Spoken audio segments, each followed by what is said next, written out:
Welcome, everybody. I'm John Bandler, and I'll be introducing my co-presenters in a moment. Thank you for coming out. The first thing I would like you to do is to read this slide. Beware of experts, teachers, gurus, and peers, like we are as well. So what I'm really telling you is, don't necessarily believe everything you're told today. Question everything. And in fact, please, interrupt us anytime you want with a question. But make sure it's loud enough so that we can hear you and answer that question. The speakers who have the most impact are often those who do things differently. Now that's a quotation from this book, which I thoroughly recommend. Okay, this book here by Chris Anderson, who actually owns TED. So it's a very readable book. Now it's about presenting for TED, but you could do much worse than read this for the 3-minute thesis. In that book, on page 122, there is the sentence or the observation, bullets belong in The Godfather. Avoid them at all costs. And of course, there's a bullet in that quotation. And if you look carefully at the page is also bulleted. So my first example of beware of teachers, gurus, experts, and peers, he's an expert. He says avoid bullets. He uses them himself. Okay, you won't see too many bullets in this presentation, though. So we're going to be clear, brief, and engaging. Your thesis in 3 minutes, but unfortunately, we cannot tell you how to do a thesis in 3 minutes by spending only 3 minutes. I wish it was possible. In fact, the shorter the presentation in general, the longer it is that you'll have to spend preparing it. This is us. I'm John Bandler, Michelle Ogrodnik, Daniel Tajik. And you'll hear from them very shortly, unless they want to jump in and say something now, a word of welcome. I have a lot of acknowledgements here, and of course, usually you reserve acknowledgements for the end, but I'd like to buck tradition a little bit and indicate some acknowledgements. John Vlachopoulos, who is sitting right here. John, why don't you just, put your hand up. Erin, Kiley, a mathematician who is my co-organizer of a 3-minute thesis competition at an IEEE conference, which was first held, at least the 3-minute thesis was first held in Honolulu last year. And we're lucky to have Daniel Tajik, who is the winner of that competition at an engineering conference. Anna Kovacevic, who unfortunately couldn't be with us, who presented this workshop with me a year ago. And Barb Fenesi, who's right here with us. Put your hand up, please. Thank you. And a whole host of other people whose names you're probably scanning right now. Some of them are here. Aaron Pitcher, for example. Farzad Foroutan is over there. Correen Smith is over here from the School of Graduate Studies. Samantha Sargent is here as well. Some representatives of the MacPherson Institute are here. Unfortunately, Teng, the winner in 2015, the McMaster winner of 3-minute thesis, isn't able to make it. And so anyway, other people whose names you'll recall from there. I'd like to play you a little video, and as you listen to this, please bear in mind, I spent 10 hours writing the script for this. And then when Anna and I met to go through this, eventually we totally gutted what I wrote and rewrote it and did a number of takes over a period of about 2 hours. Hi, I'm Anna, a grad student at McMaster University working on my thesis. Can I tell you a little secret? Last year, I'd really wanted to go away on vacation, but I just couldn't land a good deal in Cuba. So instead, I signed up for the 3-minute thesis competition. And now I'm so glad that I did. It changed my approach to science and to communicating my research to people. My parents can finally understand what I do here every day. This is what the 3-minute thesis competition is all about, sharing our research. So I encourage you to come out and be in the know. I'd love to see you there. Well, this is our agenda. We're going to talk a little bit about problems with technical presentations in general, some presentation do's and don'ts, and then we'll have some case studies, and in particular we'll watch Daniel's speech, not live but recorded, and then he'll analyze what he did with the script. That'll be followed by Michelle, and she's also going to do her 1-minute speech live today for you to show you what it's like. And we'll talk about theatricality and slide composition and then do some further analysis. By way of introducing myself a little bit, I'm a playwright as well as an engineer and professor. And one of the things I want to mention is, other than the fact that this was my most recent play, which you can find on YouTube as a video that was made, but Paulina is indicated here, right there, if you can see her name, and also my name as photographer. I should just mention this in this context, the idea of citation. You will see a lot of citations here. Citations are really important. They establish authenticity. If I didn't put those citations here, I would basically be saying, whoever did this is not important. Or I did it myself. I'm not going to play this for you, but there's a video of last year's presentation, and I think you'll find that this will be completely different in tone, and everything will be completely different. So I do encourage you to watch that if you can. Okay, how to make your audience want less, and that's you. You're the audience. So how to make your audience want less. Typical slides, crammed with text, small images, lengthy equations, detailed flow diagrams, in-your-face logos, and of course the curse is too many slides. I think we've all suffered from that. Who has not actually suffered from this ever? No show of hands. Typical oral delivery, which I hope we will not fall into, is the delivery is ill-prepared, rushed, in a monotone. The speaker seems distant from the audience, usually runs out of time. It doesn't matter how much time you give anybody, they always run out of time. But you have to discipline yourself if you're doing the 3-minute thesis, because if you do and you run out of time, you will be disqualified. So that's a great test. And usually little or no time for questions. So are there any questions so far? If you don't ask me questions, trust me, I will come out and ask you questions. You had a question earlier, Barb, before we started.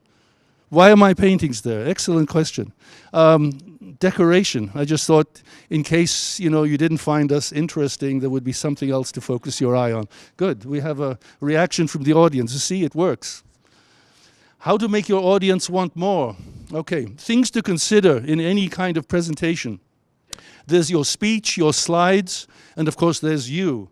Let's start with you, in this case, me. Your first impressions, the theatricality of the person, authenticity, etiquette, awareness, and maybe respect for the audience. Now, under the column your slides, there's the idea of composition of the slide, and we'll come back to that a little bit later on. A citation, giving credit to people who helped you with that slide or with the images. Ethical issues that might be involved, and again, anything that jumps out at you that bothers you, you can ask a question anytime, interrupt me anytime. The simplicity of the slide and so on. Now, as far as the speech is concerned, issues such as the story that you're telling. Are you being persuasive? What about your bias? What about the bias of the audience? Have you taken that into account? Do you trust me? Is my subtext annoying you in some particular fashion? And we'll come a little bit back to subtext later on. Subtext is often a mood or something that's carried between the speaker and the recipient, beneath the surface of the dialogue. In fact, subtext and the strength of subtext is what makes you attracted to a movie or a play. It's often not the exact words. You think it's the words, but it's really what those words are carrying that you're maybe not completely aware of. Anyway, metaphor and so on and so forth. Let's come to the 3-minute thesis, and I'm going to hand this over to... I don't need to be handed over, John. I've got the mic. Good. Already here. but I will take the clicker if that's okay. Yes. So essentially, I feel like Correen could, sorry to put you on the spot, but could do a much better job of this. So if you do have any questions, this wonderful lady in blue over here helps organize the event and knows a lot of the nitty-gritty details, but we thought we'd give a general summary. So for most of you, as John kind of took a poll of the room, a lot of you are interested in the 3-minute thesis. And essentially what it is conveying years of complex, difficult science, hard work, emotional labor in 3 minutes. Now, importantly, you have one static slide to go along with this, which we'll talk a little bit about slide composition later on. But the goal is to convey this research in a way that makes your audience want more, or compels your audience to pay attention to what you have to say and understand why it matters. Now, we talk a lot about what you can do to make your audience want more, and definitely, from the perspective of the audience and what they want, that's the most important thing. Like when we were designing this presentation, the first thing was thinking about, okay, well, who's gonna be here? But the audience doesn't just get something out of this, so do you. And part of that is practicing this ability to communicate your research, have conversations. If you're in the final heat, perhaps you'll actually get to have a video of that hard work that you've done in this 3 minutes. But additionally, it'll improve your ability to sell yourself, to have conversations about what you do. I mean, after working through my kind of experiences in projects in science communication, I can definitely say that I am much more confident in my ability to crush a job interview, or talk to somebody new about what I do, or even communicate what I'm saying to my parents. And finally, Anna put this in last year, which I think is pretty funny, and also an incentive for graduate students. We know this, but perhaps you can win a little cash along the way. So I think that's essentially the gist of the rules, but if you do have questions, I'm sure Correen would be happy to answer. Yeah. She nods along. Any questions so far? There'll be ample time later on as well if anything burns. And of course now you might have some questions about this. Cutting the jargon. This is something that I first started thinking about in detail about a year ago. The idea of words that are in general usage, that you actually hear, you may see them in a newspaper, words like holography, polymer, amplifier, simulation, silicon, terahertz. You see these words bandied around, and I think the general public seems generally comfortable with these words, even though they may not know the technical significance.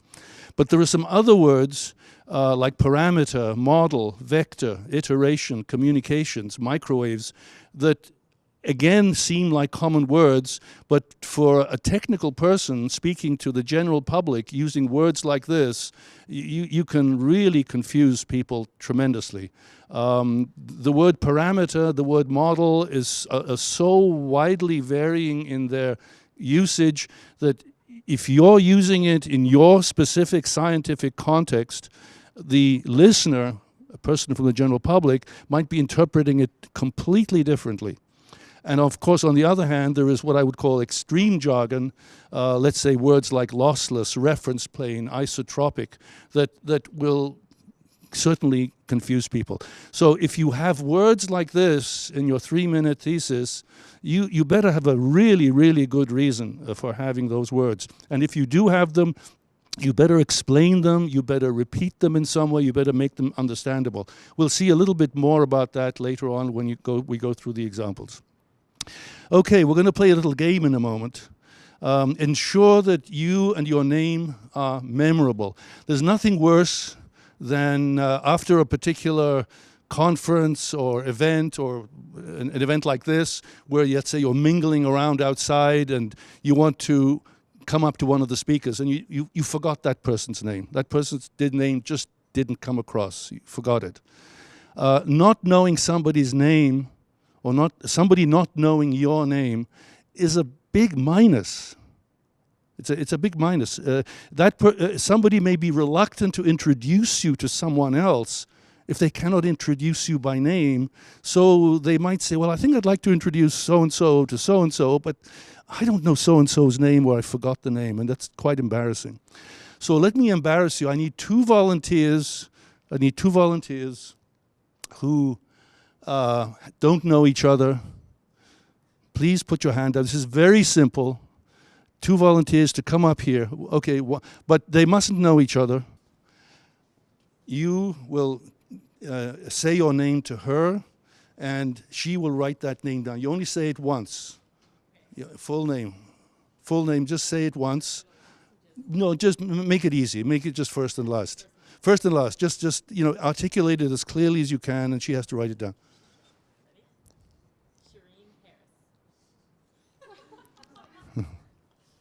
That's funny.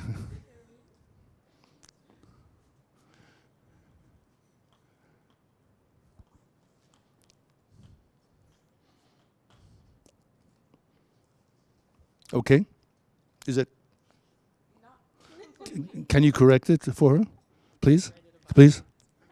Okay. Correct it. Oh well. No. There's no reason. No, it's okay. Go ahead. Yeah, go ahead. Go ahead. Yeah, write it. Yeah, go ahead.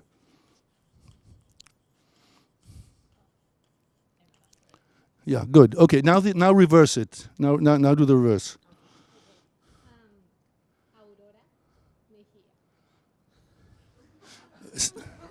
You can repeat that later for the microphone after she's had a crack at it.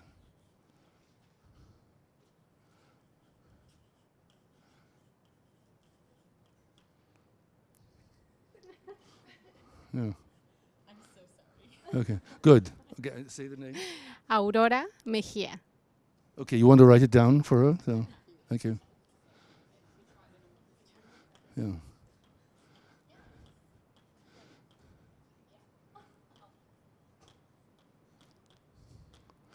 Okay. Okay, well, thank you very much. Give them a round of applause, please.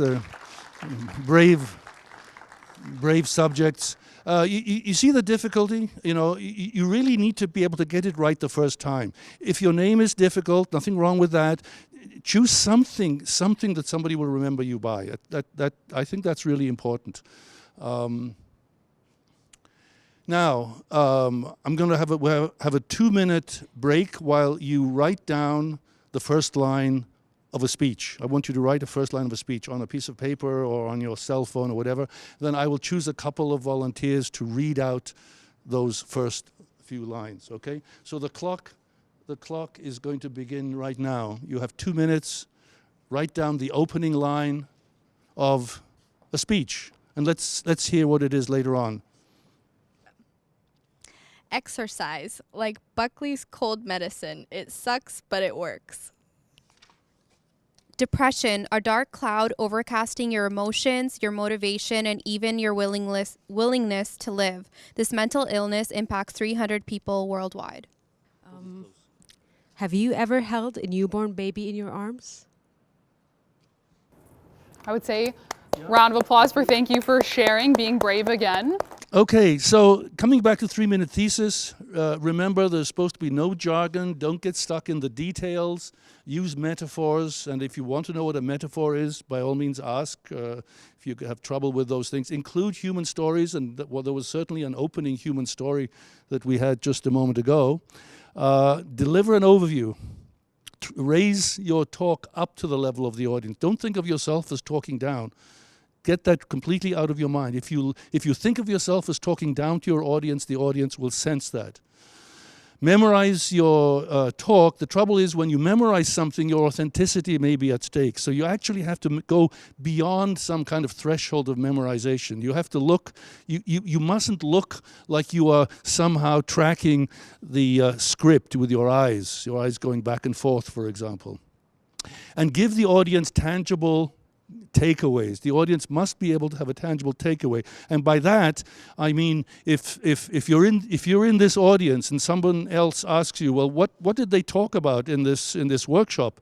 You have to be able to tell them something about what happened. You can't say, well, I don't really know. So here are some bullets. Okay, I'm violating his admonition. This book is full of bullets, by the way, and he says don't use bullets. People have asked how many words per minute, and I would suggest 120 as a maximum, unless you're an extremely fast speaker and extremely articulate. 120 sounds reasonable. Now, with 3-minute thesis, start early on your slide. If you leave your slide development too late, your speech will have been finished and may not even reflect what's in that slide. More about that a little bit later on. So make sure you integrate your slide with your speech, because it's going to be up there for 3 full minutes. Indicate your qualifications somehow. The lab that you're working in, for example, or the university that you're at.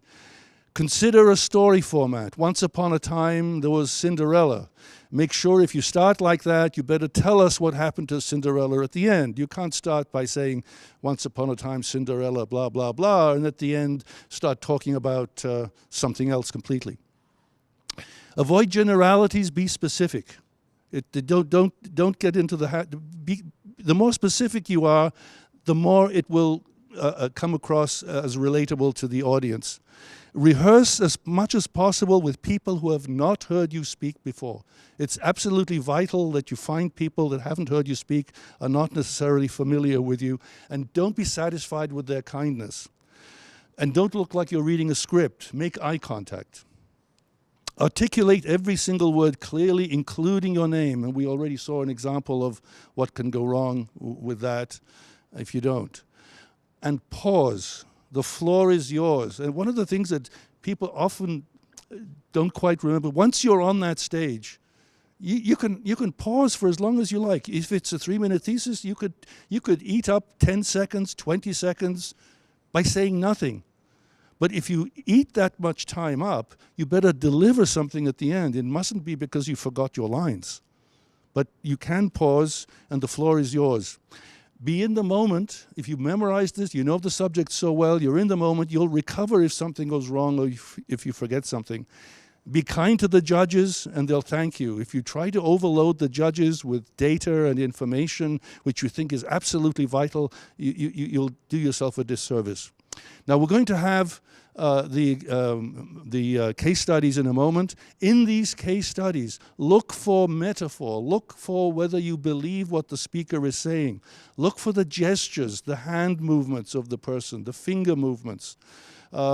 Is that person engaging with his or her slide or not? And if does it bother you whether they're engaging with the slide or not? Look for dramatic pauses. We'll come back to more about that later. Is it relatable? Is there any humor? Is there any storytelling involved? And what kind of takeaway is there? So if I ask you, and I may indeed do that after one of these presentations, come up and say, well, what did you get from that? You should come away with something that you've come away with, that's a takeaway. Okay, Daniel Tajik, case study. Thank you very much. I'll take that as well. So we're now going to dive into my 3MT award-winning piece, I guess, that I gave in Hawaii. And I did this for an electrical engineering conference. So all the talks there were papers that were accepted by this conference. And we're going to go through my talk, and please feel free to interrupt me if you have any specific questions about specific sections in the talk. Otherwise, I'm just going to go through and try and break it apart. So we'll open. This is the slide that they, well, ignoring this first place winner, this is the slide they prefaced my presentation with. And here's the slide that I presented at this conference. So I'll let you take that in a little bit. This is up there before I'm on stage, so it's a little bit interesting. Now we're going to dive into the talk.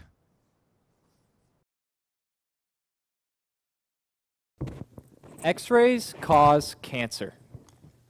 It's a little unnerving to think about, isn't it? I'm sure most of us here have had X-ray scans done at some point in our lives, and it's obvious why. The benefits of diagnosing diseases outweighs the risks of creating cancer. Yet it begs a question. Is this really the best we can do? I think there may be a better way. Microwaves. And no, I'm not talking about the kind I cook my popcorn in. I'm talking about microwave radiation, similar in power level to the Wi-Fi signals bouncing all around us. You see, in comparison to X-rays, microwaves have a clear advantage. They're non-ionizing, which means they don't cause cancer. You may be saying to yourself, that sounds amazing, but why don't we see this in hospitals right now? And the answer to that is twofold. It either takes hours to produce an image, or the image resolution is too poor to see anything. And that is where my work steps in. My name is Daniel Tajik, and I'm developing an algorithm known as microwave holography. Microwave holography is a mathematical strategy to reconstructing 2D and 3D images. It works by performing a mapping between two things. One, an estimate of how the electromagnetic waves travel inside human tissue, and two, a blurry microwave image. By mapping these two things together, I can extract a clear image. Now, there are other imaging strategies out there that perform some kind of mapping. But in order to understand how those electromagnetic waves travel, they have to use expensive computers that take hours. I do something a little bit different. I image a blueberry. Okay, that may sound a little bit ridiculous, but hear me out. Blueberries are easy to handle, and their electrical properties very closely mimic that of tissue. By measuring the electrical properties of a blueberry, I gain an understanding of how those electromagnetic waves travel inside and around tissue. This makes my algorithm run in seconds, and incredibly, appears to improve image resolution. It seems that it's actually better to rather measure how those electromagnetic waves travel inside tissue than to try and estimate how they travel using expensive computers. My goal is to bring microwave holography to clinical use in the next 5 years. So hopefully, the next time you go to get a scan done, instead of thinking, is this going to give me cancer? You're thinking, what smells like popcorn? Thank you.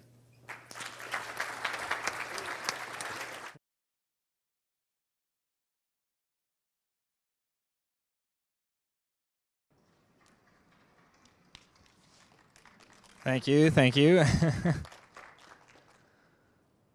All right, so what's my hook? X-rays cause cancer, right? Very impactful statement there. Lots of big pauses. And I think going along with what Dr. Bandler said earlier, this opening line really sets the stage for my presentation, all right? It's a little bit theatrical, but it really captivates the audience as to what I'm going to say next, especially tying it together with this weird picture of a blueberry that's standing right next to me. So right away, I'm having the audience ask questions. They're not exactly sure what's going to happen with my presentation, but they want to know more. And that's the sort of hook that you want to try and get in your presentations to entice that audience and make them interested in what you're going to talk about. So, you probably noticed a lot throughout my presentation, I was making a lot of hand gestures. And over time, I developed these hand gestures as I practiced my presentation, but I found they were very critical to getting my point across. So for instance, at one point, you probably saw me waving my hand, trying to mimic electromagnetic waves, or the Wi-Fi signals bouncing around. These little interactions sort of make it sort of authentic when you're presenting. And so try and find places in your presentations to add these. Again, dramatic fragments, X-rays cause cancer, very impactful and was very helpful in my presentation. And lots of pauses. You notice I wasn't trying to rush through and get as much information across in 3 minutes as possible, right? I went slow and steady, and in doing so, I think it's more palatable for your audience and they understand more of what you're talking about. There's the hook. So, now I've opened up with this really dramatic line. I have to go into it a little bit, right? So this is where I tie it into my audience, right? I'm connecting directly. I'm saying, hey, you guys know a lot about this, right? And it's clearly a problem. So if there's a problem, what are we doing to fix it? And that's all about making it relatable. And throughout your work, you want to continue to make it relatable as much as possible. So I continue further and I say, yet it begs a question. Is this really the best we can do? Now, in your heads, you're probably thinking that. So a lot of this presentation, when I was developing it, was trying to think, what is my audience thinking about when they're watching, right? And so I open up with this crazy sort of dramatic line, and you're wondering, there's got to be a better way, right? And so I'm trying to answer that question here. And I do this repeatedly throughout my presentation. And that's where I get into my method. And you notice I point to myself a lot, especially when I say I. I'm talking about myself, I point to myself. Sometimes I'll walk up a little bit to really get the point across that I'm trying to identify myself as the subject of what I'm talking about. And then I bring in this jargon, right? Microwaves. Now, when everyone hears microwaves, typically they're thinking about microwave ovens, right? You're cooking your popcorn, it's delicious. You're not thinking about cooking yourself and trying to image yourself with microwaves. So I need to clarify this a lot, right? This jargon is critical to my presentation because my research is based around something called microwave holography. So if you have jargon in your presentation, don't be afraid to use it, just make sure you define it well. And so that's where I try and talk about the fact that, you know, I'm not talking about a microwave oven, I'm talking about microwave radiation. And I make some really bad jokes because that's just my personality. And if you can tie your personality into your presentation, that's very helpful because it comes across more authentic. So again, you may have questions, right? I'm saying I'm using microwave radiation, but we use microwaves to cook food. Are you going to cook me? No, right? This is where I make I try and answer another question my audience is asking, right? Wi-Fi signals all around us. We're not uncomfortable with Wi-Fi. Well, at least most of us aren't uncomfortable with Wi-Fi signals bouncing around us. So my goal here is to alleviate concerns and try and answer the questions that my audience is wondering. Now I go into advantages, right? My method has to be useful in some way, so I describe them. And in fact, I tie back to my opening line. They don't cause cancer, right? And now, again, answering another question.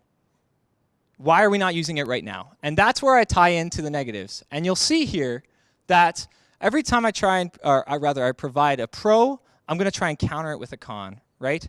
We're trying to provide a story here, and so there's got to be lots of ups and downs when we're telling this story, okay? So every time you tell an advantage, think about what your audience is thinking about, right? Are they going to be thinking about, oh, wow, this is amazing, I love this? Or are they going to say, why aren't we doing this right now? What's wrong with this, right? So I'm just trying to stay one step ahead of what my audience is thinking about. Here's where I introduce myself. I try and say my name very clearly. Hi, my name is Daniel Tajik. And I go into my research, microwave holography. Again, very slow. I try to enunciate as much as possible. And you'll see I, in fact, repeat this. So since this is sort of critical to my research, in fact, the name of my research, I'll say this multiple times throughout my presentation. Then I get into trying to describe the complicated math that describes exactly what's happening. Now, I tried to, when developing this, really break it down into what I was saying and what I was making motions of, right? So this is where you see I'm talking about my electromagnetic waves, I'm talking about mapping and extracting things, and it's probably the most difficult part of my presentation to develop because it's very difficult to simplify these complex maths. But when you're able to tie in these hand motions together with what you're saying, it can really make it a lot easier. So we continue forward. I talk about more setbacks and more dilemmas, the problems with why they don't exist right now, right? We have some electromagnetic machines, or electromagnetic simulators rather, that take hours to reconstruct an image, and that's an issue. But I counteract with something that I do a little bit different, and this is where I tie in with my slide. So you'll notice my slide makes absolutely no sense until I get to this point. I think that's a helpful thing when you're developing your slide and your speech. If you can make your slide tie directly in with your story or your speech, you can make it have much more impact than, let's say, if you just have a summary of what you're talking about. So definitely develop your slide with your presentation. And I know the slide is due a little bit earlier than the presentation itself, but try and tie those two together as you're working on it. Okay, and so now I get into this weird thing, blueberries, very strange. I have to slowly walk into it. Why exactly do we use this? Again, trying to keep it relatable and keep it simple. I don't want to dive into any complex math or anything like that. I just want this to be palatable.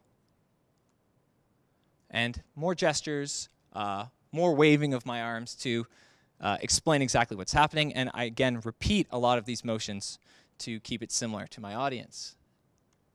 So now I solved the dilemma, right? My method runs in seconds, and it improves image resolution. These two things I actually say are negatives of the earlier methods from before.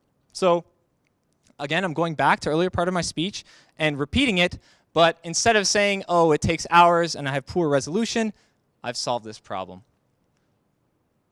More about keeping it relatable, talking about everything in very simple terms, repeating myself with microwave holography, sharing my vision. This is very important because you want the audience to know that you're dedicated to what you're doing, right? So I talk about how I'm dedicated to doing this for the next 5 years and even further, right? And it really helps the audience feel like it's very important to you. Yeah.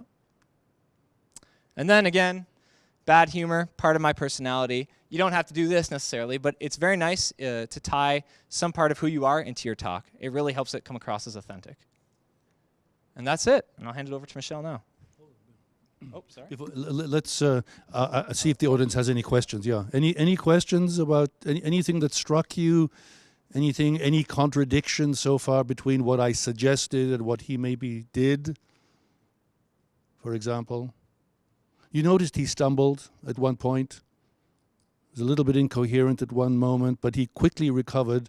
And you know, if you see the video over and over again, you're struck by it. But at that particular moment, in real time, nobody worries about things like that. And he recovered very quickly, didn't draw attention to it at all. But of course, it's painfully obvious on the video. I mean, painfully. Sorry about that. I shouldn't say things like that. Painful. Yeah. I think that the word, you think about model in general, not necessarily related to his, just in general about the word model. You have to, I wish I could give you an easy answer to that. It depends what the model is.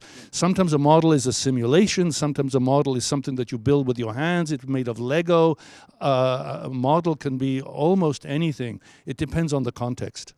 You could say running a computer program, putting some numbers into typing some numbers into a computer program and seeing the result is running a model. Right. I think for your presentation, though, the judges were general audience, but they knew they were coming to an engineering conference to judge, correct? And so I think that might have helped a little bit, this preface that, okay, I'm a general judge, but I'm an engineering conference. So as someone who's not an engineer, when you look at the slides, when they were talking about like words typically used in conversation, you can tell it's made by engineers. But with the idea that those judges who came in knew that they were coming to an engineering conference, myself, as someone who's not an engineer, I interpret models as mathematical kind of things, and that's just what I would assume in that context. But you're definitely right. To a general population, if it was just a general audience, it might be a little bit more unclear. Yeah, I agree. Yeah, the context matters. Yeah, no. It's absolutely just the context. Whatever you tie to what you're saying is going to get the point across of exactly what your model means to your audience. And so, for instance, when I was talking about my modeling and I talk about mapping, right? And it's a very obscure thing. What exactly do I mean by mapping? But this is where I use these sort of two hand motions that I tried to prepare before, where I have two different items here. And my fingers connect together to describe this mapping between one concept and another concept. And so that was very helpful for me to explain that. And it sort of comes down to, yeah, exactly what your model is describing, and if there's a simpler way to go about explaining what it is without being too generic, right? Okay. Any other question? If not, yes, one question. Yeah, shout it out. How long did it take to prepare for the presentation? Yeah, how long did it take to prepare? Writing the script, rehearsing, you know, all that stuff. A long, long time. I think I started writing my script 2 months before the competition. Now, it wasn't an endless grind that I was doing this, but I was thinking about it for a long time. And so I think that really helped me get a little bit more creative with what I was going to talk about, thinking about this weird blueberry slide idea and stuff like that. So the earlier you start, the better. You don't necessarily have to go about grinding away at getting the full script done and whatnot, but having your ideas and sort of trying to flesh them out, it's very helpful. And so I know when I first wrote my script, it ended up being pretty long, and I was able to, over time, just slowly cut away at it and get rid of portions that weren't necessarily needed. And time helps you figure out exactly what's good and what's not. So I would try and give as much time as possible to prep this. Okay.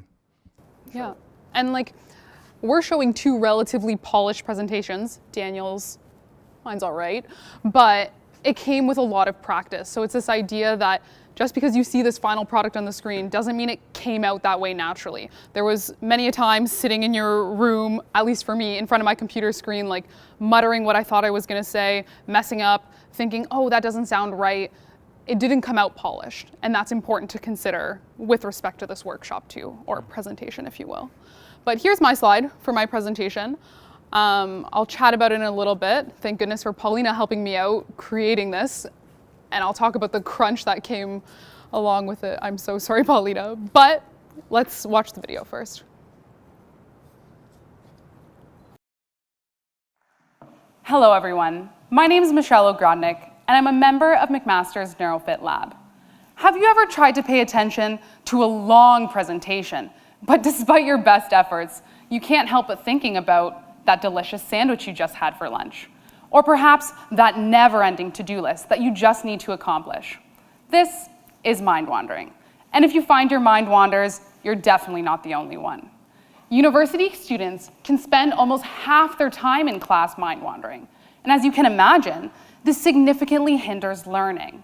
And so as researchers, we need to develop some sort of interventional strategy to help students stay on task. And exercise may just be the answer. What do you think of when you hear exercise? If you're like most, perhaps the physical benefits. But I argue that the benefits of exercise extend beyond the gym. Exercise can help improve your ability to pay attention, improve your memory, and improve your capacity to learn. In our first study, we showed that 3 5-minute exercise breaks during an online lecture dramatically reduced the amount of mind wandering reported by participants compared to those who did not take a break. Participants who exercised additionally had higher quiz scores than those who did not, both immediately after learning and 2 days later. And so we want to know, was it specifically exercise that boosted academic performance, or was it the fact that they just took a break? And so another group of participants watched the same online lecture, did 3 5-minute breaks, but instead of exercising, they played computer games. Results showed that computer games did not help, suggesting that there is something inherent about exercise that can boost academic performance. But there's still work to be done. What I want to know is, 1, how intense do these exercise breaks need to be to show academic improvement? And 2, how many breaks are required to show a real learning benefit? Answering these questions will help us create refined, feasible exercise prescriptions for teachers, school boards, and universities. As we continue to refine these guidelines based in research, one thing seems certain. In order to improve academic success, students need to sweat so they don't forget. Thank you. So, we'll go through the script a little bit, but more briefly. You got the gist of it with Daniel's, but I think it's important to go back to this fact that A, that didn't come out just firsthand, there was a lot of practice, and B, there was a lot of help involved. And so that's important to keep in mind with your talk. Get all the help you can get, but be wary of, what did you call them earlier? What's the opening, his idea? Beware of experts, teachers, gurus. Gurus. So get as much help as you can, but keep it in perspective. Anywho, so I start with thinking about theatrics. Daniel covered a lot of it. This idea of when you're talking about something about you walk forward. If it's something not so important, perhaps to the side or back. And starting off with introducing myself and my qualifications, my lab.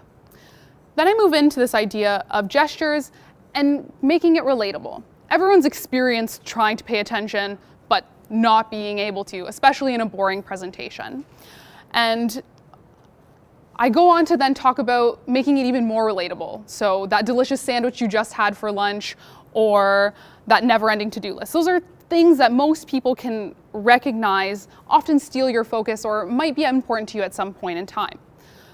With that, I set the stage about inattention, this is mind wandering. And then I set the problem, kind of talking about, okay, well, as students or anyone in the audience who's currently listening to back-to-back presentations, you experience this difficulty to stay on task, and we need to try and help resolve that, especially for students. And that's the problem. How do we help students stay on task when they're supposed to be learning? And then I give the answer, exercise. And this is when I engage with my slide.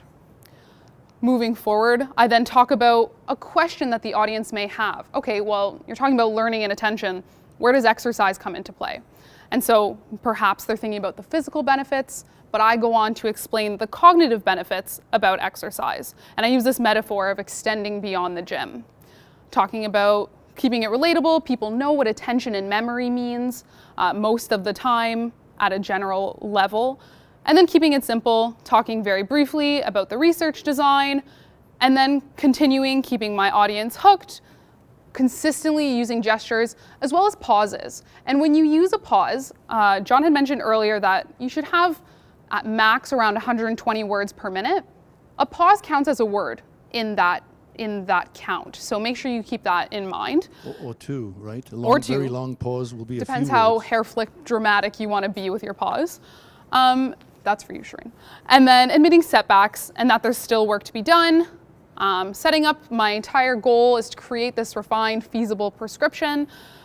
Keeping up with the gestures, continuing. At the end, I say something like, students, and I point directly to where the students are sitting in the audience to engage with them. And then the full circle, great finishing tagline, the sweat so you don't forget. Shout out to Kristen for that. And I think that a big reason of why John invited me to work on this presentation today, or this workshop, is that 3 minutes seems scary. 3 minutes seems like not a lot of time to convey a lot of hard work. But after winning Participant's Choice in the 3-minute competition, I was then invited to present in a 1-minute competition, which when I first got asked, I was like, 60 seconds, 3 minutes was already hard enough. Please don't even try me. But then I decided, all right, let's give it a shot. And I ended up being selected as one of 2 winners. Now I'm gonna give this live 1-minute chat to you, if you will, so no pressure to give a presentation on how to give good presentations. It's fine. So give me the... But what I want you to pay attention to is if you at least got a general story of what my 3-minute talk was about, I think my 1-minute talk conveys almost the exact same message. Maybe a little less detail here and there, but pretty much the same idea. You ready to time me, Daniel? I'm just kidding. Yeah, somebody time her. Barb, you ready to time me? Okay. Importantly, the timer will start for you with 3MT as soon as you make your first gesture or your first step forward or it looks like you're about to chat. So keep that in mind when you're planning your gestures as well. Ready? Hi, I'm Michelle Ogrodnik, and I'm a mind wanderer. Come on, we've all been there. Trying to focus on a presentation, but instead thinking about that oh so delicious donut you're going to eat next. In fact, university students can spend almost half their time off task. But our research shows that short exercise breaks during learning can dramatically reduce mind wandering compared to computer game breaks or no breaks. Importantly, those who completed exercise breaks in the study immediately had higher quiz scores right after learning and 2 days later. On McMaster's grading scale, this might be the difference between a B and an A. So with the goal of creating refined, feasible exercise prescriptions for students and teachers, one thing seems certain. Students need to sweat so they don't forget. Thank you. How many seconds? 50? 50 seconds. 50 seconds. 50 seconds. But roughly the same story, right? And so if 3 minutes seems scary, I promise you the main goal, I think, at least when I watch 3-minute thesis talks, is to get the story, is to understand what's the takeaway. Don't worry about getting caught up in the minute details that you really want to convey. Just picture what you would say if you were talking to a friend. Easier said than done, though. Okay, both you and Daniel appear that you're committed to this project, to this research. Is it because of your personalities or you prepared for it? I think my answer is maybe twofold. The first is that it kind of goes back to this idea of memorizing a little bit, which puts your authenticity at risk, but this 1-minute pitch I just gave to you is not the exact script I memorized this morning to be able to say tonight. There was like 2 or 3 words that weren't, I stumbled at a moment. It was this idea that I knew my research well enough and what I wanted to say, especially with the wonderful people that I chat about this stuff all the time. I think knowing it well enough kind of communicates this idea of being dedicated. As well, it might be the personality. I mean, I'm a little biased. I just signed on to spending another 4 to 5 years on this project. But I think as long as you know it well enough and try and communicate with the people that it's important, that idea of being dedicated to the project will come across, in my perspective. Yeah. Okay. Yeah, sure. No, I mirror the same thought process, basically. Like, this is something I do feel very passionate about. And so I feel like it comes across in my presentation as well. So it's hard to sort of lie about something like this. You know, you can't really go and say, oh, I'm doing this research and I'll do it for the rest of my life or something along those lines, right? That's not authentic. But I think if you do have some personality that's driven towards this or passion for it, stating it in your presentation is perfectly fine and definitely wanted. Yeah, so the question was, I mentioned like use as much help as you can get and have conversations. Well, for me when I started, I didn't realize how much work this was going to be and how much work I needed to put into it, and maybe didn't put in as much work as I probably should have. B, I got connected. Anna, the last year's winner, happened to be in my lab, so I got connected to John through Anna about 2 weeks before the competition, so John helped me out a little bit. I also had Dr. Barb Fenesi and Kristen Lisabello, who are on this project, help read through my script and let me know, was I accurately portraying the research that we were doing? They were kind of that research check and balance. And then I had friends like Shireen or Paulina help me with the slide, but other friends who had read through it to understand, okay, well now is this digestible to an audience who doesn't know my work? So having people who know the research and can fact check you, but then also people who don't know the research and can they digest it is going to be definitely beneficial for sure. And then workshops like this, I mean, you're here, you're already taking the first step. What about Daniel prepared way more than I did, so he might be able to answer this question a little better. Well, I think it's along the same lines. I think the biggest thing is if you can find people who don't know who you are to listen to your presentation. So they have no opinion of you whatsoever. If you can find those people and try and practice your presentation to them, they can give you like a pure reaction to exactly what the quality of your presentation is, right? Because typically when you're presenting, practicing with your friends or your peers, they know who you are, so they let some things slide. They don't necessarily give you the feedback, the uncut feedback that you need. So one of the, again, help with Dr. Bandler, it's very nice because I get to interact with people that I've never met before, and so my practice was a lot improved because I can practice with people who don't know who I am. So if you can find that, it's very valuable. And then, of course, there's lots of other resources, and we're going to provide some after this presentation. Maybe you can reference that. Okay, so let's move on. You are in your composition, and that means you, in this case us, we are in our composition. And you may have noticed us shuffling around the stage, moving here and moving there. I don't know if you've noticed any patterns. I will mention some of these patterns that have emerged a little bit later on. So a composition, I mean, here's a composition, a stage, works of art, if you want to call them that. The slide, the slide that you can see, it's all part of a composition. And think of it as a work of art.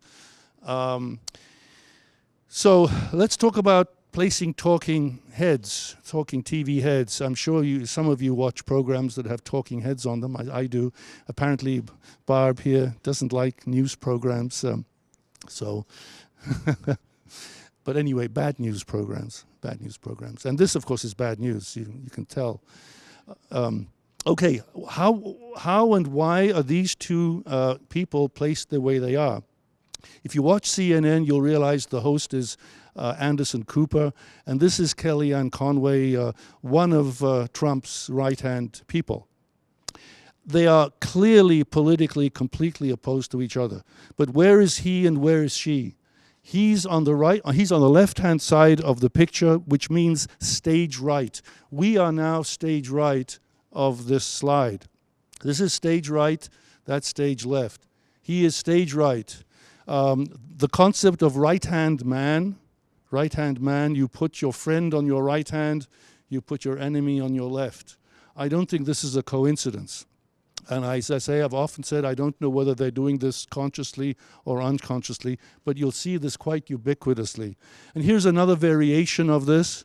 The host is at the top, the guest is at the bottom, and notice where the scene is, or in our case, the slide. It's also the host is in the power position. And in the previous slide, the host is in the power position because the host needs to be authoritative. So what is the authoritative position on stage? I maintain it's stage right where we are standing right now. So it's no accident that we're standing over here. If you watch ABC TV enough, you will see that there's lots of co-anchors, male and female. The female is almost entirely on the left-hand side of the screen, stage right. Why would the female be placed stage right when there are two supposedly equal anchors? Any thoughts from the audience? If you use the idea that I've just suggested, why would the female be placed to the left? Because it elevates her authority a little bit. Men tend to be bigger on average. Women tend to be a little smaller. You want to raise the level of the female anchor. I don't think it's a coincidence. Watch it. So next time you're watching TV and you watch where people are placed, it's not an accident. Frequently, this may be reversed, but I think this is true ubiquitously. On ABC, it's almost universal. I don't think. Now, you will also notice, for example, sometimes there are three anchors. There would be another one on this side, on her right hand.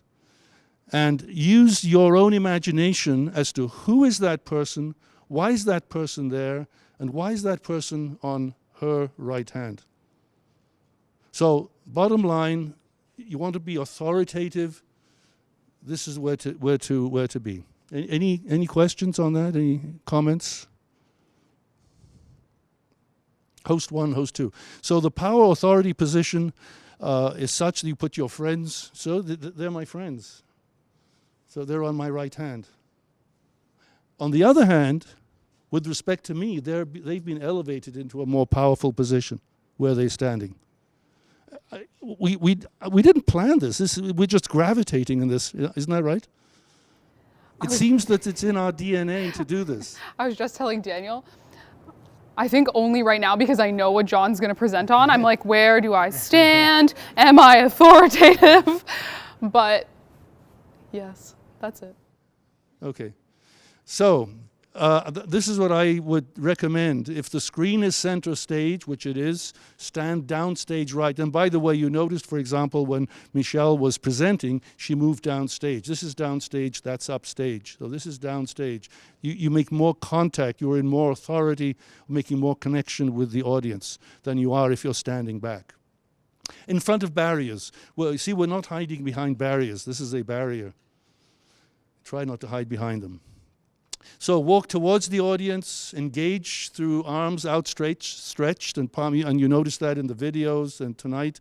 Ask the audience questions. We've done that. And by the way, in the 3-minute thesis, you can still ask the audience questions. I mean, you ask a question. You're not necessarily going to get a reply, but it gives the illusion that you're engaging.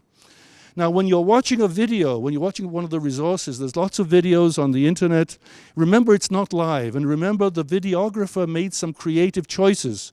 You do not see what the judges saw. Let's assume the judges are over here and the candidates are over here. And, this is all taking an hour or two or whatever the amount of time is for this event to take place. The judges are looking at the candidates. The candidates get up one at a time. They walk up to the stage. That may take 10 seconds, 20 seconds before they get going.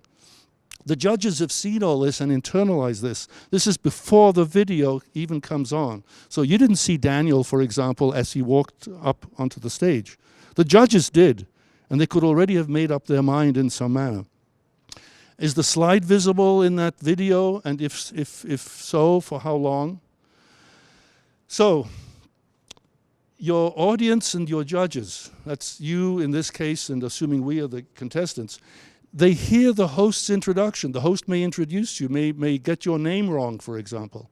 That's one of the reasons that you should, articulate your name, because your name may be incorrectly articulated.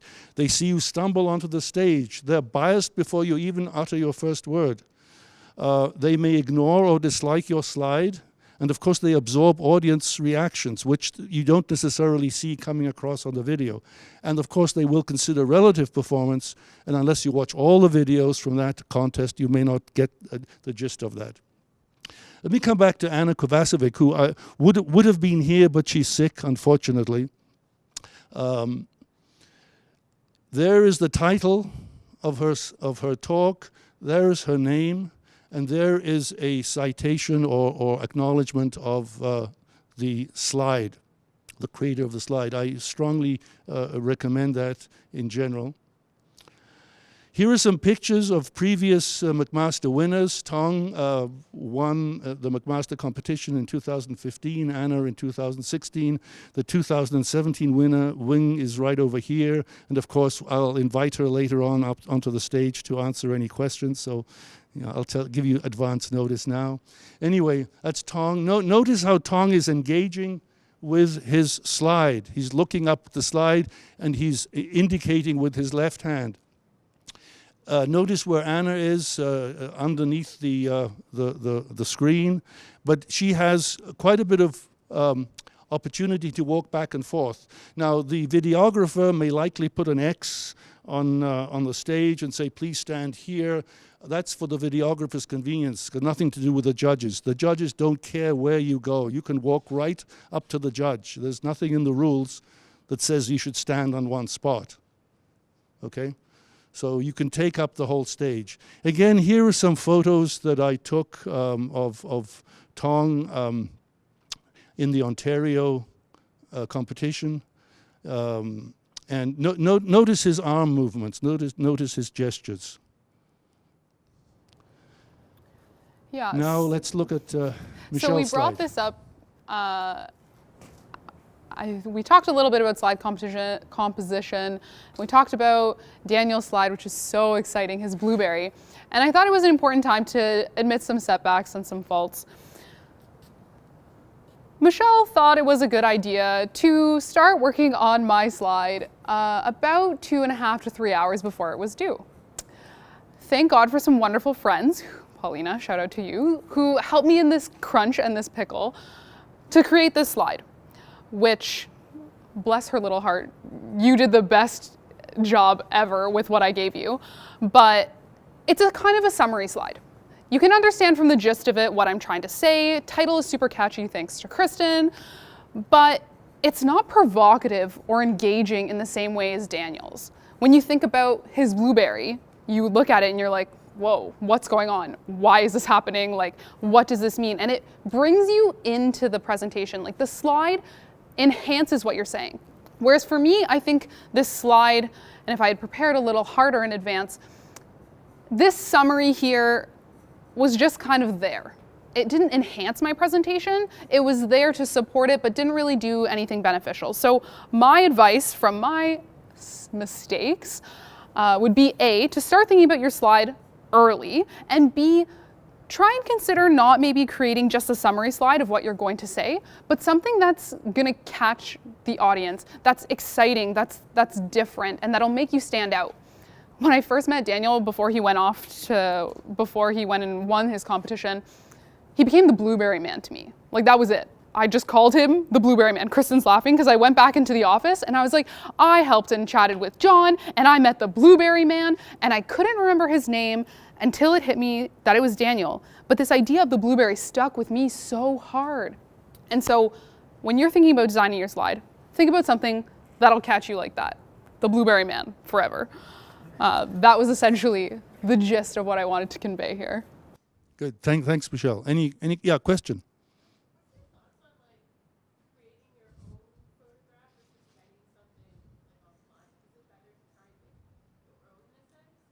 Is it better to make your own photograph?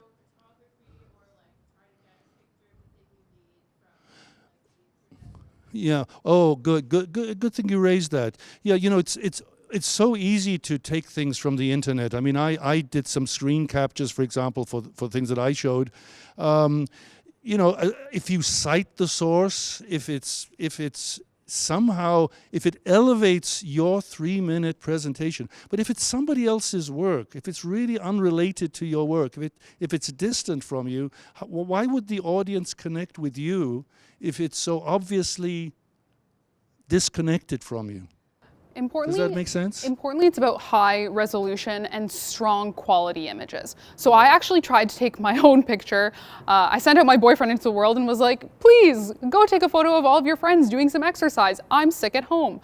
And so bless his little heart, he like got a bunch of friends in a room. They were doing exercise. He was taking pics, but it was pretty low lighting. Quality wasn't great. Paulina's making a face like, oh, you sent those to me and I hated them. So Paulina put this together because if you look at the quality of the images, they're great. Like, it looks strong. So if you can take really good quality camera photos, Daniel, you took your picture of your blueberry, right? Yeah, I did. Like, photographer 101. Yeah. Less skills on my part, and so needed a little bit of help. But definitely avoid taking stuff off the internet. But if you do, make sure you give a citation. Let's say Google Images, for example. If it's a Google image and it absolutely is something vital that the audience needs to look at for 3 solid minutes, and it's not necessarily yours, maybe only peripherally related, I don't know. You have to make your own creative choice and then kind of live with it later on. That's a great question. Yeah. Good question. Yeah. Okay, we're nearing the conclusion of this. Just in summary, and again, interrupt me with any of these things that you see here. You need to communicate these things, your expertise, your sources. We talked about that already. If you're taking stuff off the internet, the least you should do is to say screen capture or Google image or something. Your commitment to the long haul, and I think both of you raised that issue about being committed. You need to sound like you're invested in that project. If you don't look like you're invested in that project, the audience will notice it. Give them your journey, give them the story, the setbacks that you've had. All drama involves setbacks of some kind. What's your vision? What's your message? Convey your humanity and your passion. So if you do that, then you'll engage with the corresponding traits of your audience. Now, these words may not be exactly correct to say engage with their expertise, but you could say engage with their curiosity, with their knowledge base, and so on. So if you can communicate the things that I suggested and you can engage with curiosity, the needs of the audience, the setbacks of the audience, the desires of the audience, and so on, then you'll connect with your audience. Any comments? Yeah. Yeah, I know. Just one quick thing. So it's really when you're developing talks like these, try your best to view it from the perspective of your audience. So I found when I was going through my presentation, it really helped a lot to take a step back and sort of look and see what would trip people up when they're listening to me. So this is a very good slide because you're trying to connect directly with how your audience is thinking rather than thinking from your own personal perspective on what information you're trying to get across. Thanks. Okay, one of the things to do, and we did that as we came in here, check your props, backdrop, what the audience sees and what is in the field of view of the video camera. Now, you're in the competition, the stage is empty, you're in there before anybody gets in. See if there's any clutter that you need to remove. Whatever is there is going to be part of the composition that the judges will see.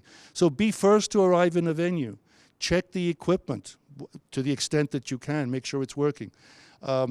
Remove bags, coats, and clutter and put them over there, which is where we put our bags, coats, and clutter. Clean blackboards if there are any, if no one else has done it for you. If there are flowers and a banner, make sure they're where you want them to be. I mean, you're the one that's on the stage, so you should be able to have some say in where things are positioned. If you don't think they're in the right place, say so. Remove audience barriers if there are any. I say that in general. If it's fake, if it feels contrived, avoid it. So avoid, in other words, be yourself. Let's look at some subtext. and I can spend a long time on this, but I'll just spend a few minutes relating to this particular presentation. X-rays cause cancer. Okay, it's pretty neutral. X-rays cause cancer. Or I could say X-rays cause cancer. Or I could say X-rays cause cancer. Or I could say X-rays cause cancer, or X-rays cause cancer.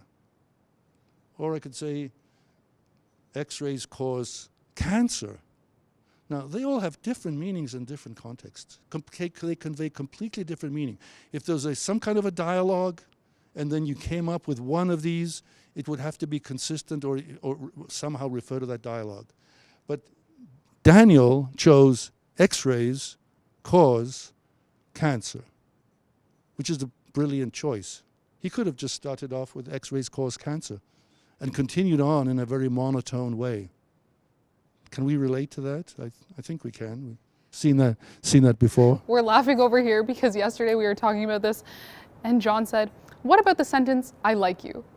And I looked at Daniel and John and I was like, "I like you," which was a totally different vibe. And then what did you say to me? I like you? Yeah, he said it like a question, like, "I like you?" And so I think that example really gets across A, our personalities and our relationship, and B, this idea of emphasizing certain words giving different meanings. It gives completely different, the subtext is completely different. Okay, so completely different. So I every year that I've been in this, I've learned something completely new. I'm constantly updating my own knowledge about this. It's you learn an enormous amount. Okay, well, thanks so much, everybody. It's really been a great journey to come here, and I wish anyone here who is entering the 3-minute thesis luck, and hopefully we'll see you again. Thank you very much. Good job, Daniel. Good job, John.